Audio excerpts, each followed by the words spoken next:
में main character है Cooper, जिसके चारों तरफ इस पूरी मूवी का प्लॉट घूमता है। कूपर नासा में एक पायलट था, पर अब वो नासा में काम नहीं करता बल्कि मक्के की खेती करता है। और इसका एक सबसे बड़ा कारण ये है कि दुनिया को अब वैज्ञानिकों की नहीं बल्कि किसानों की जरूरत है, क्योंकि पूरी दुनिया अब भूख से जूझ रही है। धरती पर 7 साल पहले गेहूं उगना बंद हो गया और 1 साल पहले ओकरा और बाकी की चीजों की पैदावार भी खत्म हो चुकी है। कूपर के 2 बच्चे हैं, मर्फ जो पढ़ाई में बहुत होशियार है और उसका साइंस में बहुत रुझान है, और बेटा टॉम जो पढ़ाई में एवरेज है। अब मर्फ जिस कमरे में सोती है वहां पर एक बुक सेल्फ है और बार बार उस बुक सेल्फ से किताबें अपने आप ही नीचे गिर जाती है। मर्फ अपने पिता को कई बार बोल चुकी है कि उसके कमरे में भूत है, और मर्फ ये भी बोलते है कि मुझे लगता है कि वो भूत आप है। पर कूपर इन सब बातों पर विश्वास नहीं करता। कूपर बोलता है कि ये सब नॉन साइंटिफिक बातें हैं। मर्फ बोलती है कि आप ही ने बताया कि विज्ञान का मतलब उन चीजों को एक्सेप्ट करना होता है जिन्हें हम समझ नहीं पाते। कूपर बोलता है ठीक है, अगर तुम घोस्ट और साइंस के बीच में कनेक्शन जोड़ना चाहती हो तो उससे डरने के बजाय जो कुछ भी तुम्हारे कमरे में होता है उसे ऑब्जर्व करो और उसकी सच्चाई का पता लगाओ। एक बार सब बेसबॉल का मैच देख रहे होते हैं, तभी सायरन बजता है और ये सायरन होता है तूफान आने का। धरती पर अब धूल भरे तूफान आना आम बात हो चुकी है और ये धूल भरा तूफान कभी भी आ जाता है। तूफान आने से मैच बंद हो जाता है और सब मास्क लगाकर अपने अपने घर चले जाते हैं। अब जब कूपर अपने घर पहुंचता है तो पूरा घर धूल से भरा हुआ होता है और मर्फ के कमरे में फर्श पर धूल से कुछ लाइंस बनी होती है। मर्फ बोलती है, देखा मैंने कहा था ना, कोई घोस्ट हमसे बात करना चाहता है। कूपर उन लाइंस को बड़े ध्यान से देखता है और वो मर्फ को बोलता है कि आज तुम अपने भाई टॉम के कमरे में सो जाओ। और कूपर वहीं रहकर ये समझने की कोशिश करता है कि यहाँ हो क्या रहा है। कूपर पूरी रात उस कमरे में ये समझने की कोशिश करता है कि लाइंस कैसे बनी और बुक्स अपने आप गिर कैसे जाती हैं। अब सुबह होती है और मर्फ वहां पर आती है और वो देखती है कि उसके पिता अब भी वहीं बैठकर उन धूल की लाइनों को देख रहे हैं। कूपर मर्फ को बताता है कि किताबें घूस की वजह से नहीं, ग्रेविटी की वजह से गिरती हैं, और वो एक सिक्का उछालता है जो मिट्टी से बनी लाइन के ऊपर जाकर गिरता है, लाइन के बीच में नहीं। कूपर बताता है ये एक मैसेज है जो बाइनरी कोड के रूप में भेजा गया है। बाइनरी कोड एक भाषा है जो कंप्यूटर और कई इलेक्ट्रॉनिक डिवाइसेस में कोडिंग लैंग्वेज होती है, जिसमें 1 और 0 का इस्तेमाल होता है। जैसे हम किसी को मैसेज लिखने के लिए अक्षरों का इस्तेमाल करते हैं या हिसाब के लिए नंबर्स का इस्तेमाल करते हैं, इसी तरह बाइनरी कोड्स भी एक शैली है जिससे हम मैसेजेस भेज सकते हैं। अगर आप किसी को बताना चाहते हैं कि मैं मार्केट में हूँ तो आप नॉर्मली मैसेज टाइप करेंगे, मैं मार्केट में हूँ, पर बाइनरी कोड में आप यही पूरा मैसेज सिर्फ 1 और 0 डिजिट के नंबरों के कॉम्बिनेशन से भेज सकते हैं। कूपर समझ जाता है कि धूल से बनी मोटी लाइन का मतलब 1 और पतली लाइन का मतलब 0 है। अब कूपर इस मैसेज को डिकोड करता है और मैसेज को डिकोड करने के बाद उसे एक लोकेशन का पता चलता है और वो और मर्फ उस जगह पर पहुंच जाते हैं। अब जब कूपर अंदर जाने की कोशिश करता है तो उसे वहां की सिक्योरिटी पकड़ लेती है और अगले सीन में दिखाते हैं कि कूपर से एक रोबोट कुछ पूछताछ करना होता है। तभी वहां पर एक लड़की आती है, ये एक साइंटिस्ट है और इसका नाम एमिली है। वो कूपर को अपने साथ एक रूम में ले जाती है। वहां पर कुछ लोग बैठे होते हैं और कूपर की बेटी मर्फ भी वहीं पर होती है। एमिली के पिता प्रोफेसर ब्रेंट भी वहीं पर होते हैं। कूपर नासा में काम कर चुका होता है तो प्रोफेसर ब्रेंट को पहले से जानता है। अब वो सब लोग ये जानना चाहते हैं कि कूपर को इस जगह के बारे में पता कैसे चला, क्योंकि ये बहुत ही खुफिया जगह होती है और इस जगह के बारे में किसी को कुछ भी इंफॉर्मेशन नहीं होती। कूपर बोलता है कि जिस तरह से मुझे इस जगह के बारे में पता चला ये कोई इत्तेफाक नहीं हो सकता, पर कुछ साइंटिफिक भी नहीं लगता। तभी मर्फ बोलती है, ग्रेविटी की वजह से हमें यहाँ के बारे में पता चला। वहां पर बैठा एक आदमी पूछता है कि हमें साफ साफ बताओ कि तुम यहाँ तक पहुंचे कैसे। कूपर को अभी तक कुछ समझ नहीं आता कि यहाँ पर हो क्या रहा है। उसके दिल में डर भी होता है। वो बोलता है, पहले आपको वादा करना होगा कि मुझे और मेरी बेटी को आप लोग यहाँ से आराम से जाने दोगे। अब प्रोफेसर ब्रेंट हंसते और बोलते कि क्या तुम्हें हमारे काम के बारे में नहीं पता। हालांकि कूपर और प्रोफेसर ब्रेंट नासा में साथ काम कर चुके हैं, पर कूपर के मुताबिक नासा ऑर्गेनाइजेशन और इस दुनिया में जितने भी साइंस के प्रोजेक्ट थे वो सब आज से 10 साल पहले पूरी दुनिया में बंद हो चुके हैं। प्रोफेसर ब्रेंट बोलते हैं कि नासा ऑर्गेनाइजेशन आज भी चलती है, पर दुनिया के लिए ये खत्म हो चुकी है क्योंकि पूरी दुनिया भूख से परेशान है। और अगर लोगों को पता चलेगा कि नासा अब भी अपने स्पेस प्रोजेक्ट्स पे काम कर रही है तो लोग इस बात को कभी भी एक्सेप्ट नहीं करेंगे, क्योंकि ये सभी प्रोजेक्ट बहुत ज्यादा खर्चे वाले होते हैं। प्रोफेसर ब्रेंट कूपर को बताते हैं कि पृथ्वी अब धीरे धीरे खत्म हो रही है। हम बहुत सारी फसल को पहले खो चुके हैं और बची कुची जो भी फसलें हैं वो कुछ सालों में खत्म हो जाएगी और धरती के वातावरण में बदलाव आएगा और धरती से ऑक्सीजन खत्म हो जाएगा। कूपर बोलता है, धरती को बचाने का कोई तो रास्ता होगा, कोई तो तरकीब होगी। प्रोफेसर ब्रेंट बोलते हैं, कूपर हमें धरती को बचाना नहीं है बल्कि अब इसे छोड़कर जाना होगा। प्रोफेसर ब्रेंट कूपर को बताते कि अंतरिक्ष में एक एंड्योरेंस नाम का नासा का स्पेसशिप है और हमारे पास अभी भी कुछ फ्लाइंग ऑब्जेक्ट्स हैं जिससे हम वहां तक पहुंच सकते हैं। इसके बाद वो कूपर को ये बताते कि सैटर्न ग्रह के नजदीक आज से लगभग 48 साल पहले अपने आप एक वार्म होल खुल गया था, जिसके थ्रू हम दूसरी गैलेक्सी में कम से कम समय में जा सकते हैं। हमारी गैलेक्सी का नाम मिल्की वे है, जिसमें करोड़ों खरबों तारे और असंख्य ग्रह हैं। इसी तरह ब्रह्मांड में असंख्य गैलेक्सीज हैं, पर इंसान को वहां तक पहुंचने में लाखों वर्ष लग जाएंगे। अब ये समझ ले कि वार्म होल होता क्या है। वार्म होल की थ्योरी एल्बर्ट आइंस्टाइन की है। जैसे एक पहाड़ है, अगर आपको पहाड़ की दूसरी तरफ जाना है तो आपको उस पहाड़ को पार करने में कई घंटे लग जाएंगे, पर अगर उसी पहाड़ में एक सुरंग हो तो आप कुछ ही मिनटों में उस पार पहुंच सकते हैं। बस एल्बर्ट आइंस्टाइन की थ्योरी के मुताबिक स्पेस में वार्म होल भी इसी तरह है, जो एक गैलेक्सी से दूसरी गैलेक्सी में जाने का शॉर्टकट है। और ऐसा भी कहा जाता है कि वार्म होल के थ्रू टाइम ट्रेवल भी किया जा सकता है। प्रोफेसर ब्रेंट कहते हैं कि कोई एडवांस सभ्यता इंसान की मदद करने की कोशिश कर रही है। वो कूपर को बताते कि हम पहले ही 13 एस्ट्रोनॉट्स को वार्म होल के थ्रू दूसरी गैलेक्सीज में भेज चुके हैं और उन्हें वहां ऐसे ग्रहों को ढूंढना है जो इंसान के रहने के लिए पर्याप्त हो और ज्यादा दूर ना हो। और उन सब के पास एक रोबोट है, और जब उन्हें कोई ऐसा ग्रह मिल जाएगा जहां इंसान रह सकता है तो वो उस रोबोट को ऑन कर देंगे और फिर हमें यहाँ उसका सिग्नल मिल जाएगा। अब जो 13 एस्ट्रोनॉट्स गए थे उनमें से उन्हें 3 का सिग्नल मिल चुका है, यानी 3 अलग अलग ग्रहों का। पर उन ग्रहों पर डायरेक्ट बात नहीं की जा सकती, तो सिर्फ उनके पास उन तीनों ग्रहों के सिग्नल्स हैं। और इसलिए अब एक टीम बनाई जा रही है और उन तीनों ग्रहों पर, उन तीनों प्लैनेट्स पर उन्हें भेजा जा रहा है। और अगर तीनों में से कोई सा भी ऐसा ग्रह है जहां पर इंसान आराम से रह सकता है, तो उसके बाद प्रोफेसर ब्रेंट के पास 2 प्लान है। Plan number 1, professor Brent gravity को समझने और उसे कंट्रोल करने की कोशिश कर रहे हैं, और अगर उन्हें कामयाबी मिल जाती है तो एक स्पेस स्टेशन के जरिए संपूर्ण मानव जाति को उस ग्रह पर भेज देंगे जो रहने लायक है। और इसके लिए उन्होंने एक स्पेस स्टेशन बनाया भी हुआ है, और वो स्पेस स्टेशन वही है जहां पर कूपर और प्रोफेसर ब्रेंट खड़े हैं। दरअसल ये कोई बिल्डिंग नहीं है, बल्कि आप इसे एक अंतरिक्ष यान कह सकते हैं। पर सबसे बड़ा सवाल ये है कि इतना बड़ा अंतरिक्ष यान अंतरिक्ष में जाएगा कैसे। इसके लिए वो ग्रेविटी को कंट्रोल करने के फॉर्मूले पर काम कर रहे हैं। अगर पृथ्वी पर कुछ देर के लिए ग्रेविटी को ऑफ कर दिया जाए तो इस विशाल यान को अंतरिक्ष तक आराम से भेजा जा सकता है, क्योंकि ग्रेविटी के बिना ये स्पेस स्टेशन अपने आप ही हवा में तैरने लगेगा और उसके बाद इसे बस दिशा दिखाने की जरूरत होगी, और इस तरह से पृथ्वी के लोगों को बचाया जा सकता है। तो ये है प्लान नंबर 1। प्लान नंबर 2, अगर प्लान 1 पूरा नहीं हो पाता और ऐसा प्लेनेट ढूंढने में काफी वक्त लग जाता है जहां पर इंसान रह सकते हैं, तो इंसान अपने साथ 5000 मानव भ्रूण ले जाएगा। भ्रूण मतलब इंसान के डीएनए, और इन भ्रूण के जरिए नए लोगों को पैदा किया जा सकता है और इंसान की प्रजाति को बचाया जा सकता है। पर यह तय है कि धरती की लाइफ अब ज्यादा नहीं है और आने वाले समय में यहाँ पर सारे लोग मर जाएंगे। अब प्रोफेसर ब्रेंट कूपर को बोलते हैं कि तुम भी इस मिशन में शामिल हो जाओ, क्योंकि हमें एक पायलट की जरूरत है और तुम एक पायलट हो। कूपर इस चीज के लिए मान जाता है क्योंकि ये दुनिया को बचाने की बात है, लेकिन इस बात से उसकी बेटी मर्व बहुत नाराज है। वो नहीं चाहती कि उसके पिता किसी ऐसे मिशन पर जाए जहां पर जान का खतरा हो और जहां से आने का कुछ पता ही ना हो। मिशन पर जाने से पहले कूपर मर्व के रूम में आता है और उसे बोलता है कि मैं जा रहा हूँ। मर्व उससे बहुत नाराज होती है और वो बोलती है कि मेरे रूम में जो कुछ भी हो रहा था उसका मैसेज मैंने डिकोड कर लिया है और उसका मतलब है स्टे, यानी कि मत जाओ। लेकिन कूपर उसकी बात पर ध्यान नहीं देता और जाने से पहले उसे घड़ी देके जाता है और बोलता है कि इसकी दूसरी जोड़ी मेरे पास रहेगी, लेकिन ये दोनों घड़ियां हम दोनों के लिए अलग अलग तरह से काम करेगी। और कूपर ये बात इसलिए बोलता है क्योंकि अंतरिक्ष में जहां वो जा रहे हैं वहां पे वक्त की रफ्तार उन्हें पता है कि कम होगी और पृथ्वी पर वक्त की रफ्तार ज्यादा है। कूपर बोलता है कि शायद जब मैं वापस लौटूं तो तुम मेरी उम्र की हो जाओ और मेरी उम्र लगभग इतनी रहे जितनी की अभी है। अब कूपर और उसकी पूरी टीम वार्म होल से होते हुए दूसरी गैलेक्सी में पहुंच जाती है और वो उस ब्लैक होल के पास पहुंच जाते हैं जहां पर वो तीनों ग्रह हैं। और इस ब्लैक होल का नाम होता है गारगेंडुआ, और जो 3 ग्रह हैं जहां से उन्हें सिग्नल मिल रहे हैं वो इस ब्लैक होल का चक्कर उसी तरह लगाते हैं जिस तरह से पृथ्वी सूरज का चक्कर लगाती है।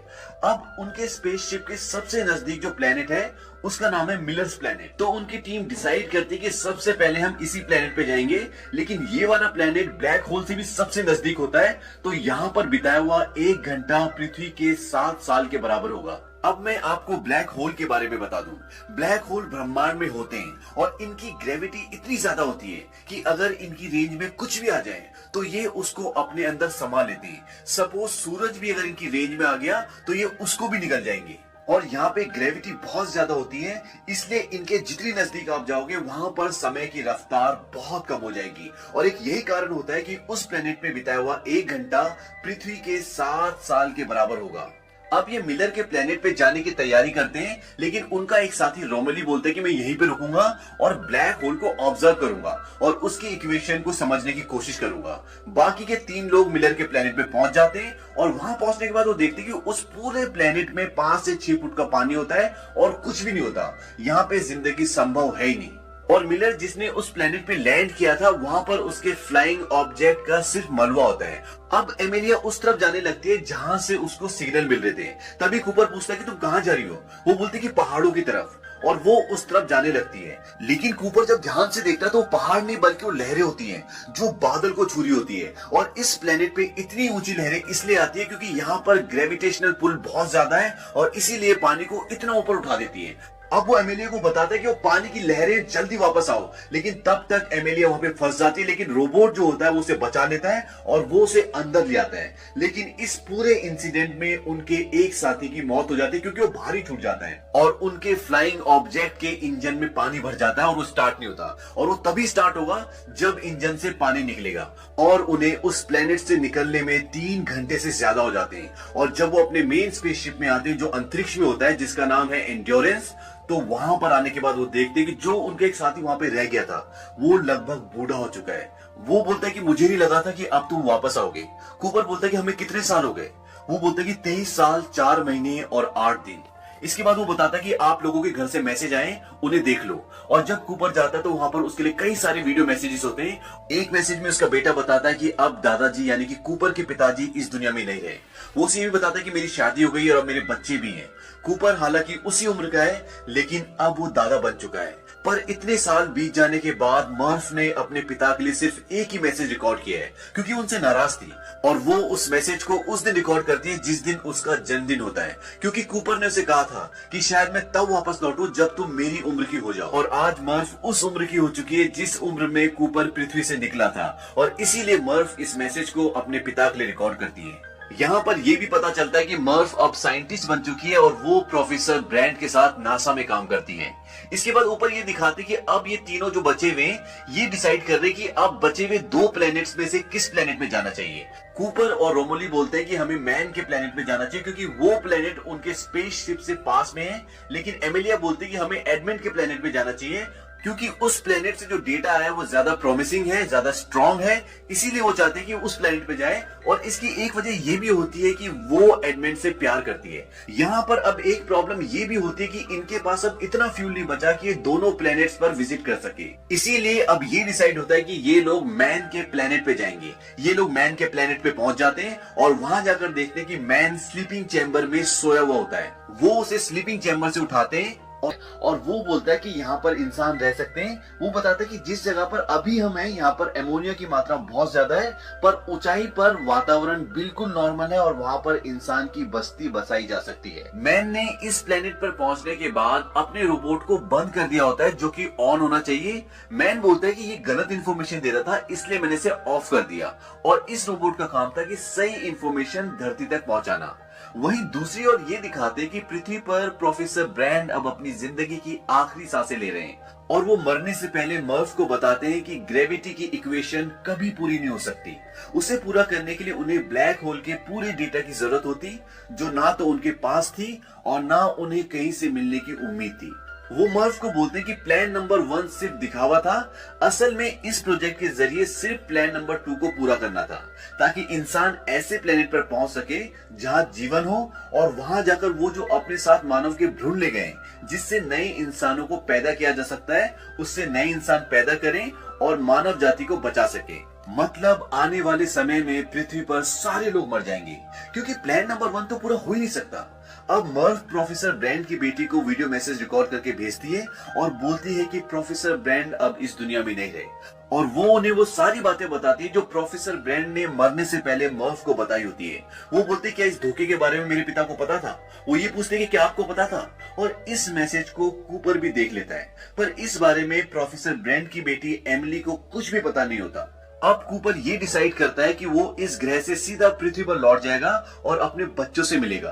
तभी उनका एक साथी कूपर को बोलता है कि जब तुम पृथ्वी पर लौटोगे तो ब्लैक होल का चक्कर लगाते हुए जाना और टार्स जो कि एक रोबोट है उसे ब्लैक होल में छोड़ देना, ताकि वो सारा डेटा कलेक्ट करके पृथ्वी पर भेज दे, जिससे प्रोफेसर ब्रैंड की ग्रेविटी के अधूरे काम को पूरा किया जा सके और पृथ्वी के लोगों को बचाया जा सके। अब इस प्लेनेट पे कूपर को ये पता लगता है कि मैन जो कि इस प्लेनेट पर था उसने सबको धोखा दिया है और इस प्लेनेट के किसी भी हिस्से में इंसान नहीं रह सकता। मैन गलत डेटा भेजता है और अपने रोबोट को ऑफ कर देता है ताकि उसका रोबोट सही डेटा ना भेज दे, और अगर सही डेटा पृथ्वी पर चला गया तो यहाँ कोई नहीं आएगा और वो यहाँ से कभी नहीं निकल पाए। यही कारण होता है कि मैन गलत डेटा भेजता है। मैन कूपर को मारने की कोशिश भी करता है। दरअसल उसका प्लान होता है कि वो इन सब को मार दे और अकेला पृथ्वी पर जाए ताकि वहां जाकर वो कोई भी झूठी कहानी बना दे और उसे झूठा साबित करने के लिए वहां पर कोई ना हो। पर प्रोफेसर ब्रेंट की बेटी एमिली कूपर को बचा लेती है, लेकिन वो उनके एक साथी को मार देता है। अब मैन अपने फ्लाइंग ऑब्जेक्ट में एंड्योरेंस की ओर जाता है जो कि उनका स्पेसशिप है और वो अंतरिक्ष में है, ताकि वो उससे पृथ्वी पर जा सके। पर जब वो अपना फ्लाइंग ऑब्जेक्ट उससे कनेक्ट करने की कोशिश करता है तो एक जोरदार ब्लास्ट होता है और उस ब्लास्ट में उसकी मृत्यु हो जाती है। पर इस ब्लास्ट से एंड्योरेंस स्पेसशिप को काफी नुकसान पहुंचता है। वहीं कूपर भी अपने फ्लाइंग ऑब्जेक्ट में एंड्योरेंस की ओर आ रहा होता है।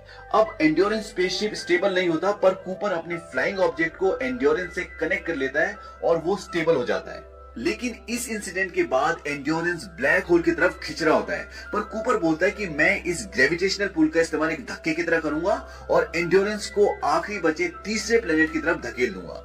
इसे साइंस की भाषा में स्लिंग शॉट कहते हैं, जिससे किसी भी यान को ग्रेविटेशनल फोर्स की मदद से स्पीड देते हैं। आपको बता दूं कि जब मानव पृथ्वी से किसी भी दूसरे प्लेनेट पर जाते हैं तो वो स्लिंग शॉट का इस्तेमाल करके ही जाते हैं। अब स्लिंग शॉट से वो अपने मेन शिप को उस तीसरे ग्रह की तरफ धकेल देते हैं और अपने रोबोट को ब्लैक होल में प्रवेश करवा देते हैं ताकि वो ब्लैक होल का पूरा डेटा भेज दे और प्लान नंबर 1 को कामयाब करके पृथ्वी के लोगों को बचा लें। पर रोबोट की ब्लैक होल के अंदर जाते ही उससे संपर्क टूट जाता है। इसके बाद कूपर अपने फ्लाइंग ऑब्जेक्ट को भी मेन शिप जिसका नाम एंड्योरेंस है उससे अलग कर देते हैं ताकि उसका भार कम हो जाए। और अब एंड्योरेंस में अकेली एमिली बची है जो बचे हुए आखिरी यानी कि तीसरे प्लेनेट की ओर जा रही है। कूपर ऐसा इसलिए करता है ताकि प्लान नंबर 2 को पूरा किया जा सके और मानव के अस्तित्व को बचाया जा सके। यही अब कूपर का फ्लाइंग ऑब्जेक्ट ब्लैक होल की तरफ बड़ी तेजी से बढ़ रहा होता है। उसका फ्लाइंग ऑब्जेक्ट उसे मैसेज देता है कि फ्लाइंग ऑब्जेक्ट से डिटैच हो जाए और कूपर उससे बाहर निकल जाता है और उसके तुरंत बाद उसका फ्लाइंग ऑब्जेक्ट बहुत तेज से ब्लास्ट होता है। अब यहाँ पर आप ब्लैक होल्स को भी समझ लें। ब्लैक होल्स ब्रह्मांड में ऐसे होल्स होते हैं जिसके अंदर इतनी शक्ति होती है कि वो पूरे के पूरे प्लैनेट्स को निगल जाए, और जैसे जैसे आप उसके अंदर जाते रहोगे वैसे वैसे उसकी चौड़ाई कम होती जाएगी और एक पॉइंट पर आकर वो खत्म हो जाएगा। पर जैसे ही कूपर बाहर निकलता है वो ब्लैक होल के अंदर ना जाकर एक टेसरेक्ट में पहुंच जाता है और अब कूपर का रोबोट भी उसके संपर्क में आ जाता है और वो भी इस जगह को देख सकता है। उसका रोबोट बताता है कि 5th डायमेंशन के लोगों ने ह्यूमैनिटी को बचाने के लिए ये टेसरेक्ट बनाया है और इस टेसरेक्ट में वो समय में आगे पीछे जाकर किसी भी पहलू को देख सकता है। वो इस टेसरेक्ट के जरिए अपने ही घर में बनी लाइब्रेरी में पहुंच जाता है जो उसकी बेटी मर्फ के कमरे में होती है, जहां उसे मर्फ दिखती है जो अभी बहुत छोटी है और कूपर किताबें गिराकर उसे अपनी मौजूदगी का एहसास करवाना चाहता है। पर मर्फ समझती है ये कोई घोस्ट है। आपको याद होगा बचपन में मर्फ कूपर को बोलती थी कि मेरे कमरे में घोस्ट है जो किताबें गिराता है, और एक बार वो अपने पिता को ये भी बोलती है कि मुझे लगता है कि वो भूत आप ही हैं, और सच में यही होता है। कूपर ही होता है जो उसके कमरे में किताबें गिराता था और वो ऐसा सिर्फ टेसरेक्ट के जरिए कर पाता है जिसकी मदद से वो पास में जा सकता है, पर वो यहाँ फंसा हुआ होता है, वो बात नहीं कर सकता। इसलिए कूपर मर्फ से कम्युनिकेट करने के लिए ग्रेविटी का इस्तेमाल करता है, क्योंकि ग्रेविटी ही एक ऐसी चीज है जो हर डायमेंशन में होती है। और धूल से जो मर्फ के कमरे में बाइनरी कोड्स की लाइंस बनी होती है वो भी ग्रेविटी की मदद से कूपर ने बनाई होती है। कूपर ही मर्फ को ग्रेविटी की मदद से अपने आप को जाने से रोकने का मैसेज देता है, जिसे वो अपनी नोटबुक में नोट कर लेती है, स्टे लिखकर। लेकिन सारी कोशिशों के बाद भी कूपर ये नहीं बता पाता कि वो किसी टेसरेक्ट में फंसा हुआ है और वही है जिसने ग्रेविटी की मदद से मैसेजेस भेजे हैं। तभी कूपर का रोबोट उसे बताता है कि उसे ब्लैक होल का सारा डेटा मिल गया है, जिसकी मदद से वो प्रोफेसर ब्रैंड की ग्रेविटी की अधूरी इक्वेशन को पूरा कर सकते हैं और पृथ्वी के लोगों को बचा सकते हैं। यहाँ पर कूपर सारी गेम समझ जाता है।